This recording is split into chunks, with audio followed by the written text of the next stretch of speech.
قالت مصادر في صناعة الدفاع الروسية إن قرارا مبدئيا قد اتخذ لتسليح طائرات مقاتلة روسية باستخدام قنابل جروم A9 7759 عالية الدقة. تم إجراء تجارب لإطلاق نماذج بالحجم الطبيعي من الطائرة أوخوتونيك S-70 بدون طيار. كل واحد فينا تستهويه رياضة من الرياضات العالمية. كل واحد منا يجد نفسه من محبي ناد عالمي. قناتنا عزف الملاعب تهتم بكل ما يخص المجال الرياضي العالمي. فقط اشترك معنا ونحن سنعرض لك كل ما في جعبتنا من مواضيع متنوعة تخص جميع الرياضات، أسرار لاعبيكم المفضلين، وحتى حياتهم الشخصية ومساراتهم الرياضية. كل هذا وأكثر تعدكم به قناتنا عزف الملاعب، فتفضلوا بالاشتراك. وهذا السلاح عبارة عن قنبلة أطلق عليها اسم جروم. هذه الكلمة الروسية تعني الرعد. صنعت هذه القنبلة للطائرات المسيرة طائرات الدرون، وتستطيع قنبلة جروم وهي قنبلة منزلقة أن تدمر ما يبعد عن الطائرة التي تلقيها بأكثر من 100 كيلومتر. أي أن الطائرة تستطيع إلقاء القنبلة على منشأة استراتيجية هامة من مكان بعيد لا يرصده الرادار المضاد.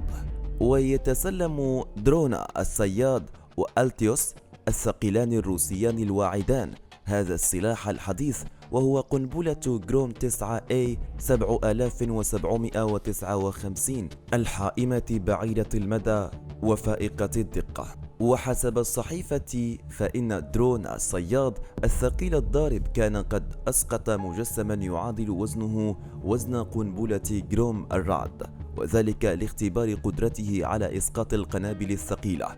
وقال الخبير العسكري الروسي أنتون لافروف في مقال نشرته صحيفة إزفيستيا إن مثل هذا السلاح الخطير يسمح للدرون بالبقاء خارج حدود تأثير الدفاعات الجوية المعادية. وأضاف قائلا إن استخدام المشترك للدرون الصياد الضارب ومقاتلة سو 57 الجيل الخامس يجعل المقاتلة أكثر خفة وقدرة على المناورة، إذ يمكنها ألا تحمل أسلحة ثقيلة ويحملها الدرون الذي تقوده بدلا من ذلك. وكانت وكالة تاس الروسية قد أفادت في يناير الماضي نقلا عن مصدر لها في الصناعة الحربية الروسية بأن الأسلحة التي يحملها درون الصياد اختبرتها كذلك مقاتلة سو 57.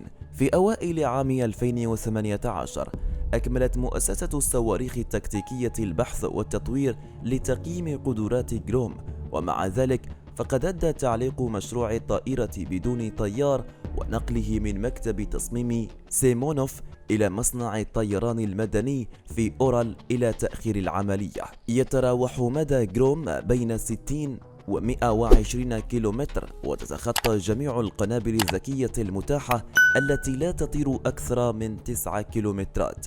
إذا تم إطلاقها على ارتفاع كبير فستحمي تلك القنابل الطائرات بدون طيار من الدخول إلى منطقة الدفاع الجوي للعدو. وقال الخبير فيكتور موراكوفسكي إن مدى مجموعة الطائرات بدون الطيار الشبحية والقنابل المزودة بها تشمل قاذفات الصواريخ التكتيكية والمطارات ومراكز الاتصال ومراكز القيادة وأعمدة هامة من مركبات الأركان.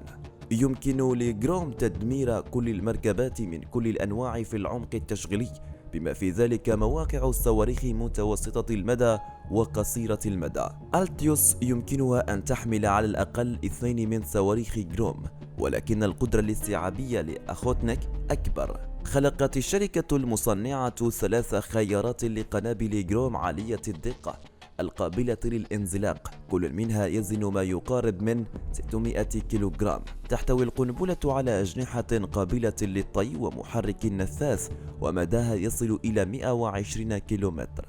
الخيار الثاني لقنابل جروم هو أن تحتوي على شظايا مجزأة شديدة الانفجار بدلا من المحرك الرئيسي. نطاق القنبلة بعد إطلاقها لا يتجاوز 65 كيلومتر، ولكن الحمولة المتفجرة ستزن 480 كيلوغرام فهو يجعلها أقوى بنسبة 50% من الذخائر المتفجرة شديدة الانفجار التي يبلغ وزنها 500 كيلوغرام. الخيار الثالث للقنبلة جروم هو أن تحمل رأسا حراريا بدلا من تجزئة شديدة الانفجار، وسيكون هذا هو الخيار الأفضل في تدمير التحصينات والملاجئ. يتم توجيه القنابل بواسطة نظام الملاحة بالقصور الذاتي وإشارات جلوناس ونافستار في أقصى مسافة يتراوح متوسط الانحراف بين الحجف بين 2 و10 أمتار. يتيح القطر الصغير للقنبلة والأجنحة القابلة للطي إسقاطها من المقصورات الداخلية في سو 57 وأخوتنيك. يمكن أن تنجز جروم مناورات معقدة في الرحلة يمكنها الدوران 180 درجة وتدمير الأهداف في نصف الخلفي للطائرة أو الطائرة بدون طيار.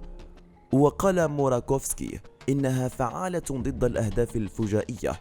ليس من الضروري للطائرة بدون طيار أن تطير المجموعة بأكملها، بل يمكنها التسكع في منطقة معينة وستشارك في الاستطلاع وتنتظر أمر إطلاق النار إذا ظهرت أهداف مهمة.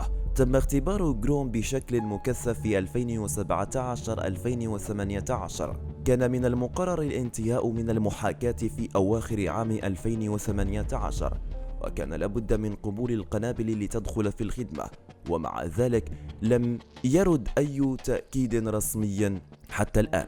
وقال الخبير إن القنبلة الجوية الجديدة وهي من فئة جروم تتقدم على ما تم استخدامه في سوريا في المدى، ويمكن استخدامها ضد العدو المدجج بالأسلحة وخاصة الأسلحة المضادة للطائرات. تحتل الولايات المتحدة الأمريكية المركز الأول في استخدام الطائرات المسيرة الحربية، ولكنها لا تملك قنبلة تجارية قنبلة جروم في القوة. وتملك دول أخرى مثل الصين أو إيران طائرات مسيرة حربية أيضا، ولكن قوة قنابل وصواريخ هذه الطائرات أقل من قوة قنبلة جروم.